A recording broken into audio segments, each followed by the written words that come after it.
Post కార్డులు ఉన్నాయి. ఇవి 10,000 పోస్ట్ కార్డులు ఉన్నాయి. ఈ 10,000 పోస్ట్ కార్డులు కూడా మేము చాలా జాగ్రత్తగా ప్రతి ఒక్క పోస్ట్ కార్డు మీద Aadhaar card number, cell phone number, గ్రామం పేరు, మండలం పేరు, జిల్లా పేరు అన్నీ కూడా వేసి గౌరవ ముఖ్యమంత్రి గారి కోసమని కేవలం మా జాగృతి కార్యకర్తలై మాత్రమే ఒక 10,000 పోస్ట్ కార్డులు ఇవాళ తయారు చేసుకోవడం జరిగింది.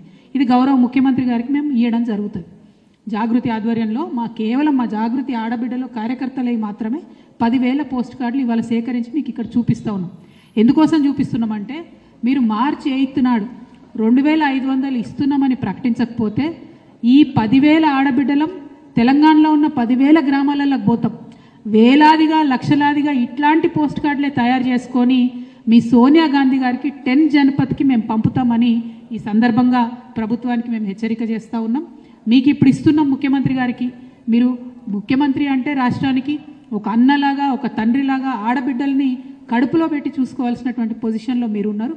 కానీ మా ఆర్థిక స్వావలంబన విషయంలో, మా యొక్క రక్షణ విషయంలో, మా యొక్క విద్య విషయంలో, మా యొక్క ఆరోగ్యం విషయంలో దేంట్లో కూడా మీరు మానవీయంగా ఆలోచిస్తలేరు, దేంట్లో కూడా మీరు శ్రద్ధ పెడతలేరు. కాబట్టి మరి ఏ సోనియమ్మనైతే చూసి మా తెలంగాణ ఆడబిడ్డలు ఓట్లేసినరో అదే సోనియమ్మకు ఇదే పోస్ట్ కార్డులు with Aadhaar card, with phone number, with గ్రామం మొత్తం ఈ 10,000 మంది మేము జాగృతి ఆడబిడ్డలం కార్యకర్తలం అన్ని గ్రామాలకు తిరుగుతాం.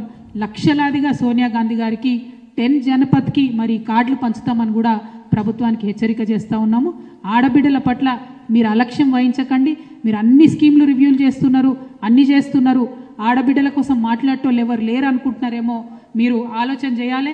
ఇదే తెలంగాణ నుంచి ఇగో ఇక్కడ కూర్చున్నటువంటి ఈ ఆడబిడ్డలమే దేశంలో ఎవరు మాట్లాడకముందు మీ సోనియా గాంధీ గారు, మీ ప్రియాంక గాంధీ గారు మాట్లాడకముందు ఇగో ఇక్కడ కూర్చున్నటువంటి తెలంగాణ జాగృతి ఆడబిడ్డలమే ఆనాడు మహిళా బిల్లు కావాలని చెప్పి ఢిల్లీలో కూర్చొని మేము ధర్నా చేయడం జరిగింది. ఆ తర్వాత దేశవ్యాప్తంగా కదలిక వచ్చింది. మీ పాత్ర ఎక్కడా లేదు మహిళా బిల్లు రావడంలో. కనీసం ఇప్పుడు మహిళా బిల్లు తీసుకొచ్చినాం మేమందరం కష్టపడి. కేంద్ర ప్రభుత్వం ఇంప్లిమెంట్ చేస్తలేదు. సెన్సెస్ పెట్టగానే సెక్షన్ 5 మహిళా బిల్లులు ఏముంటుందంటే ఎప్పుడైతే సెన్సెస్ పెడతారో అప్పుడు ఇమీడియట్గా రిజర్వేషన్ ఎఫెక్ట్ అవుతుందని ఉంటుంది. కానీ దాన్ని కూడా మీరు పట్టించుకుంటలేరు. ఇప్పుడు ఎవరు కూడా కాంగ్రెస్ పార్టీ నుంచి ఒక్కరు కూడా కనీసం ఈ రాష్ట్రం నుంచి 8 మంది ఎంపీలు ఉన్నారు, మీ ప్రియాంక గాంధీ గారు పార్లమెంట్లో ఉన్నారు, ఒక్కనాడు కూడా మీరు కనీసం అడిగినటువంటి పరిస్థితి లేదు. కాబట్టి ఇవాళ మళ్ళీ మీకు హెచ్చరిక చేస్తూ ఉన్నాం. మీరు తక్షణమే మహిళలకు 2,500 ప్రకటించండి. లేకపోతే సోనియమ్మ గారికి మేము లక్షల సంఖ్యలో ఈ పోస్ట్ కార్డులు పంపడం జరుగుతుంది.